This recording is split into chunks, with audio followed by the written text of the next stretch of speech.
आज हम लोग यहाँ पे डिस्कस करने जा रहे हैं झारखंड स्टेट का मिनिमम वेजेस जो ऑलरेडी पब्लिश हो चुका है, जो इफेक्टिव है 1 अक्टूबर 2020 से। तो यहाँ पे हम लोग देख सकते हैं कि प्राइवेट एम्प्लॉय के सैलरी में कितने रुपए इसका इंक्रीमेंट हुआ है। तो जितने भी ऑर्गेनाइजेशन हैं या प्राइवेट कंपनीज हैं या शॉप्स हैं, इस्टेब्लिशमेंट है या कॉमर्शियल इस्टेब्लिशमेंट है, जो भी शॉप्स एंड इस्टेब्लिशमेंट एक्ट के अंतर्गत रजिस्टर्ड है, उन सभी में जितने भी प्रकार के एम्प्लॉई है वो सभी मिनिमम वेजेस के लिए एप्लीकेबल है और उनका हम लोग यहाँ पे डिटेल डिस्कशन करेंगे।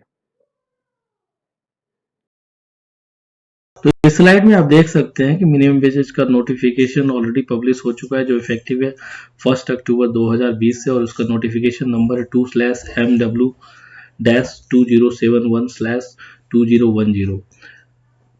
LNT-1310। तो ये ऑलरेडी पब्लिश हो चुका है, और अगर आपके पास नोटिफिकेशन नहीं है और आपको चाहिए तो कमेंट बॉक्स में अपना ईमेल आईडी ड्रॉप कीजिए, मैं आपको शेयर कर दूंगा। हम लोग देख लेते हैं कि क्लास ऑफ एम्प्लॉयमेंट को यहाँ पे 4 भागों में डिवाइड किया गया: अनस्किल्ड, सेमी स्किल्ड, स्किल्ड और हाईली स्किल्ड। तो यहाँ पे आप लोग समझ लीजिए कि मिनिमम वेजेस का कैलकुलेशन किस प्रकार से किया जाता है। तो यहाँ पे देख सकते हैं आप, बेसिक पर डे है। बेसिक पर डे को अगर आप 26 से मल्टीप्लाई करेंगे तो बेसिक पर मंथ का बन के आ जाता है, जो लेटेस्ट बेसिक पर मंथ का बन के आया है। और उसके बाद है variable dearness allowance per day. Variable dearness allowance जो पर डे है उसमें अगर आप मल्टीप्लाई करते हैं 26 से तो वो variable dearness allowance per month का बन के आ जाता है। तो अगर आपको टोटल पर डे का मिनिमम बेसिस निकालना है तो basic per debt plus variable dearness allowance per day को ऐड करिएगा, तो ये टोटल पर डे का बन के आ जाता है मिनिमम वेजेस। और अगर टोटल पर मंथ का निकालना है तो टोटल पर डे का जो मिनिमम वेजेस है उसको आपको मल्टीप्लाई करना है 26 से, तो ये टोटल पर मंथ का बन के आ जाता है।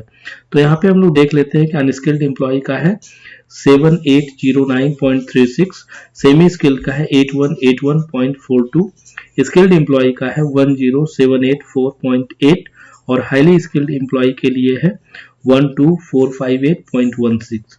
तो इस तरह से समझ सकते हैं कि ये मिनिमम वेजेस लेटेस्ट बन के आया है, जो इफेक्टिव है 1 अक्टूबर 2020 से। इसी को फॉलो करना है और इसके आधार पे ही सीटीसी ब्रेकअप बनाया जाएगा और इसका बेनिफिट एम्प्लॉय को मिलेगा। हम लोग एक एनालिसिस कर लेते हैं कि मिनिमम वेजेस जो बन के आया है 1 अक्टूबर 2000 से, उसमें और जो 1 अप्रैल 2020 से जो मिनिमम वेजेस चल रहा था, उन दोनों के बीच कितने रुपीस का इंक्रीमेंट हुआ है। तो यहाँ पे आप देख सकते हैं स्लाइड में ये क्लियर कट मेंशन्ड है। अनस्किल्ड एम्प्लॉय के मिनिमम वेजेज में जो इंक्रीमेंट हुआ है वो है ₹118.56 का। सेमी स्किल्ड के एम्प्लॉय के मिनिमम वेजेज में जो बढ़ोतरी हुई है वह है ₹124.28। स्किल्ड एम्प्लॉय के मिनिमम वेजेज में बढ़ोतरी हुई है 163.8 और हाईली स्किल्ड के एम्प्लॉय के मिनिमम वेजेज में जो बढ़ोतरी हुई है 189.28। तो ये बढ़ोतरी जो हुई है इसका इम्पैक्ट उनके सीटीसी ब्रेकअप पे पड़ेगा और इनका इम्पैक्ट उसके एम्प्लॉय के टेक होम पे भी पड़ेगा।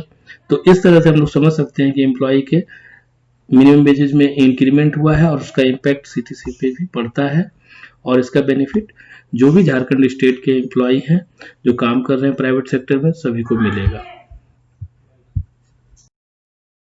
तो मिनिमम वेज से रिलेटेड कोई भी क्वेरी हो तो आप कमेंट बॉक्स में ड्रॉप कीजिए, और अगर आपको किसी नए टॉपिक पे डिस्कशन करना है या जानकारी चाहिए तो बिल्कुल आप कमेंट बॉक्स में ड्रॉप कर सकते हैं। और फॉर लेटेस्ट अपडेट के लिए बने रहिए, लाइक, सब्सक्राइब और शेयर कीजिए। धन्यवाद।